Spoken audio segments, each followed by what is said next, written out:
नमस्कार, स्वागत है आपका उत्तराखंड खबरनामा न्यूज़ में। कांग्रेस के हरदा की लहर अब उत्तराखंड में भी दिखाई देना शुरू हो गई है। लगातार ही भाजपा के कार्यकर्ता बीजेपी को छोड़कर कांग्रेस का दामन थामते हुए नजर आ रहे हैं।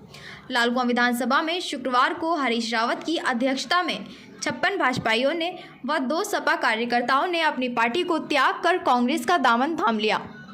वहीं हरीश रावत के प्रेस कॉन्फ्रेंस में पत्रकारों द्वारा एमपी के मुख्यमंत्री शिवराज सिंह चौहान द्वारा खुद को मामा कहे जाने पर व हरीश रावत को रणछोड़ कहे जाने के सवाल पर हरीश रावत ने जवाब देते हुए कहा कि वह मेरे अच्छे मित्रों में से एक हैं। शिवराज सिंह चौहान को जवाब देते हुए कहा कि कांग्रेस पार्टी कार्यकर्ताओं की पार्टी है, मेरी पार्टी ने ही लोगों को 4 धाम की यात्रा कराई, लेकिन शिवराज सिंह को मोदी ने कुछ दिन तक बाहर की हवा खिलाई। युद्ध में जो सेना का नेतृत्व करता है वह सेनापति जीत का स्वाद भी लेता है। वहीं प्रधानमंत्री का अल्मोड़ा पहुंचने पर हरीश रावत ने मोदी को आड़े हाथ लेते हुए कहा कि दूध का चला छाछ भी फूंक कर पीता है।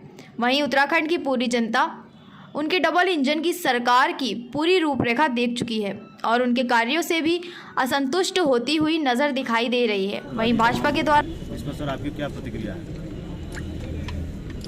कम से कम हमारे जो 4 धाम हैं उनका देश की आजादी और देश के लिए बलिदान देने में योगदान तो है। शिवराज सिंह ये बताएं कि उनकी भाजपा में भी कोई ऐसा परिवार है जिस परिवार ने देश की अखंडता और एकता के लिए अपने सीने पर आतंकवादियों की गोलियां झेली हैं। इंदिरा गांधी से लेकर राजीव गांधी से लेकर कर्मा और वैद सिंह तक आतंकवादी क्यों केवल कांग्रेस के नेताओं को निशाने पर लेते हैं, इस सवाल का जिस दिन शिवराज सिंह जवाब दे देंगे उस दिन फिर शिवराज सिंह के सवाल का मैं भी जवाब दे दूंगा। रहा सवाल 4 धाम का, हमने तो मेरे तीर्थ में लोगों को 4 धाम की यात्रा करवाई, लेकिन शिवराज सिंह जी को जरूर जो है मोदी जी ने कुछ दिनों तक बाहर की हवा खिलाई और चुनाव में जो रण में खड़ा होगा, जो युद्ध में खड़ा होगा, वो सेनापति जीतता भी है, हारता भी है।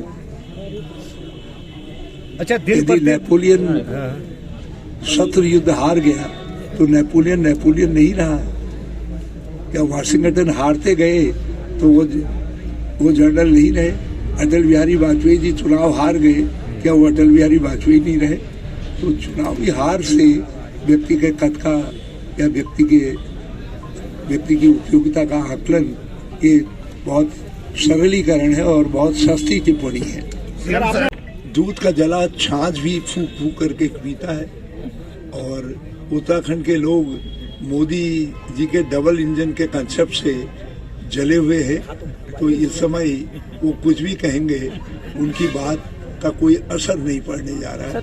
उत्तराखंड के अंदर जो चुनावी रण है उसमें महंगाई, बेरोजगारी, शिक्षा और स्वास्थ्य विभागों का ध्वस्तीकरण, भ्रष्टाचार, मुख्यमंत्री का खनन प्रेमी होना, कोरोना काल में लोगों को यूं ही मरने के लिए छोड़ देना और राज्य की आर्थिक स्थिति का खराब होना, कई ज्वलंत प्रश्न हैं जो पेट के प्रश्न हैं, जो अस्तित्व के प्रश्न हैं, लोक कल्याण के प्रश्न हैं। ये चुनाव में उन पर ही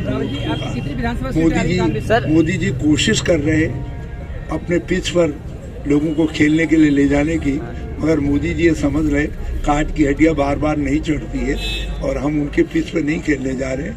हम उनसे बेरोजगारी और रोजगार, महंगाई और राहत और विकास और कुविकास, इसकी लड़ाई लड़ेंगे, इस पर जीते। सर भले ही आप क्रिकेट पिच में बाउंसर मार रहे हो, लेकिन प्रदेश सरकार कह रही है कि हम 60 के पार आ रहे हैं। सर देखिए, उनको कुछ भी कहने का अधिकार है। भाजपा तो भारत के अहंकारियों की पार्टी भी है, भारत के झूठे लोगों की पार्टी भी है। तो वो झूठ भी बोलते हैं। उनके तो शीर्ष पुरुष हर खाते में 15 लाख डालने का वादा करके भूल जाते हैं, तो वो वादा भूलो पार्टी भी है। तो इसलिए मुझे उस पर ज़्यादा कुछ कहने की आवश्यकता नहीं है, मगर एक बात आप मान करके चलिए, लोकतंत्र के अंदर आप जैसे भगवान के मंदिर में आप भगवान से कल्याण मांगते हैं, कितना देगा आप उसे नहीं कहते 1,15,000 या 25 लाख 5,000 इतना रुपया देते नहीं कहते, आप कहते भगवान मेरा कल्याण करना, कुछ पैसे टक्के का इंतजाम कर देना। हम तो कह रहे हैं हे भगवान हमको इतना बहुमत देना कि दिल्ली वाले चाहे भी हमारी सरकार को गड़बड़ा नहीं सके। तो माने कि हरीश रावत भाजपा को अलाउ करने जा रहे हैं। वो कह रहे 60 के पार और सड़क में चलता हुआ गरीब आदमी या ठेली रेहड़ी वाला पटरी वाला या दुकानदार कह रहा है रुक आपके करेंगे तो उसको तड़ी पार। तो सर माने कि आपको मालूम है बीजेपी कह रही धामी हमारा सीएम चेहरा है। लालकुआं से उत्तराखंड खबरनामा न्यूज की रिपोर्ट।